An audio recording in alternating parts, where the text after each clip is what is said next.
एक सन्यासी सारी दुनिया की यात्रा करके भारत लौटा। एक छोटी सी रियासत में मेहमान हुआ।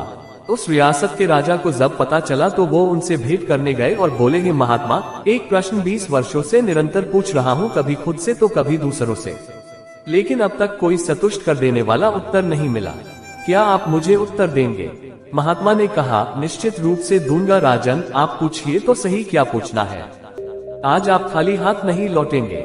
इस पर राजा ने कहा, मैं ईश्वर से मिलना चाहता हूँ। और हाँ, अब आप भी मुझे बाकियों की तरह ईश्वर को समझाने का प्रयास मत करना।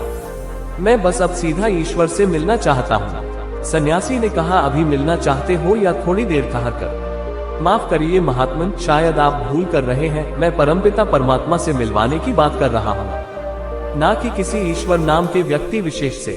सन्यासी मुस्कुराए और बोले, महानुभाव, भूलने की तो कोई गुंजाइश ही नहीं है। मैं तो 24 घंटे ईश्वर से मिलाने का ही काम करता हूँ। अभी मिलोगे या थोड़ी देर ठहर कर सीधे जवाब दो। राजन कुछ क्षण तक टकी लगाए कृतज्ञता भरे भावों से सन्यासी की ओर देखता रहा, फिर हिम्मत करके बोला कि मैं अभी मिलना चाहता हूँ, आप मुझे बस अभी मिलवा दीजिए। मैं आपका ये आभार जिंदगी भर नहीं भूलूंगा। सन्यासी ने कहा, एक छोटे से कागज पर अपना नाम और पता लिख दो ताकि मैं उसे ईश्वर के पास पहुंचा तो दूं और उन्हें बता तो सकूं कि उनसे कौन मिलना चाहता है। राजा ने कागज पर लिख दिया, अपना नाम, पता, उम्र, परिचय, उपाधियां, सब कुछ लिख दिया। सन्यासी ने कागज पढ़ा और राजन से कहा कि ये जो सारी बातें आपने कागज पर लिखी है मुझे तो झूठी मालूम पड़ रही है। राजा ने कहा, मैंने तो सब सही लिखा है। तब सन्यासी ने राजा से कहा, अगर तुम्हारा नाम बदल दिया तो क्या तुम बदल जाओगे? राजा ने कहा, नहीं, नाम के बदलने से भला मैं कैसे बदल सकता हूँ, मैं तो वही रहूंगा। इस पर सन्यासी ने कहा कि ये बात तो तय हो गई कि ये नाम तो तुम्हारा परिचय नहीं है। अब दूसरी बात, आज तुम राजा हो, कल को अगर भिखारी हो जाओगे तो क्या तुम बदल जाओगे? इस पर राजन ने कहा, नहीं महात्मन, मैं फिर भी वही रहूंगा जो हूँ। इस पर सन्यासी ने कहा, ठीक है, अब ये बात भी तय हो गई कि आपका राज्य एवं उपाधियां भी आपका परिचय नहीं है। अब राजन रही तीसरी बात, आपकी उम्र क्या है? राजा ने कहा, 40 वर्ष। इस पर सन्यासी ने कहा, तो क्या 50 वर्ष के होने पर तुम कोई दूसरे इंसान में बदल जाओगे? और अगर 20 वर्ष के थे तब क्या कोई अन्य व्यक्ति थे, या फिर जब नन्हे बालक थे तो क्या कोई अन्य इंसान थे? राजा ने कहा, नहीं, बचपन से शरीर बदला, उम्र बदली, वस्त्र बदले, उपाधियां बदली, लेकिन मैं तो वही हूँ जो बचपन में था, जो मेरे भीतर था। इस पर सन्यासी ने कहा, फिर तो राजन ये उम्र भी तुम्हारा परिचय नहीं है और न ही ये शरीर।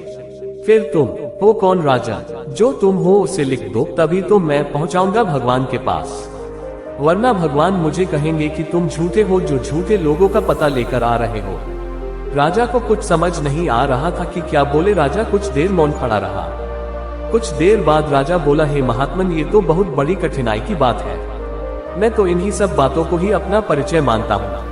इस पर सन्यासी ने कहा कि हाँ राजन, ये तो कठिनाई की बात है जिसका मैं परिचय न दे सकूं, बता ना सकूं कि कौन मिलना चाहता है, तो भगवान भी कहेंगे कि मुझे आखिर किससे मिलाने ले जा रहे हो। जाओ राजन, पहले उसे खोज लो जो तुम हो, तुम्हारा असली परिचय, तुम्हारा वजूद, तुम्हारा होना। आखिर तुम धरती पर हो तो किस मकसद से हो? और ये बात कहे देता हूँ राजन, जिस दिन तुम ये जान लोगे कि तुम कौन हो, उस दिन तुम भगवान को खोजने नहीं आओगे, क्योंकि भगवान को खोजना ही तो ये जानना है कि परमेश्वर क्या है। हमारी आत्मा ही भगवान का दूसरा रूप है। कितनी प्यारी पंक्तियां है, ध्यान से पढ़ना। मैं अपनी इबादत खुद ही कर लूं, क्या बुरा है? किसी फकीर ने कहा है कि हर इंसान में रब बसता है। इस कहानी से हमें ये सीख मिलती है कि ईश्वर हर इंसान में है, हर स्थान पर है। आप कहीं भी रहो, जो बात दिल से ईश्वर को कहोगे तो वो आवाज उन तक जरूर पहुंचेगी।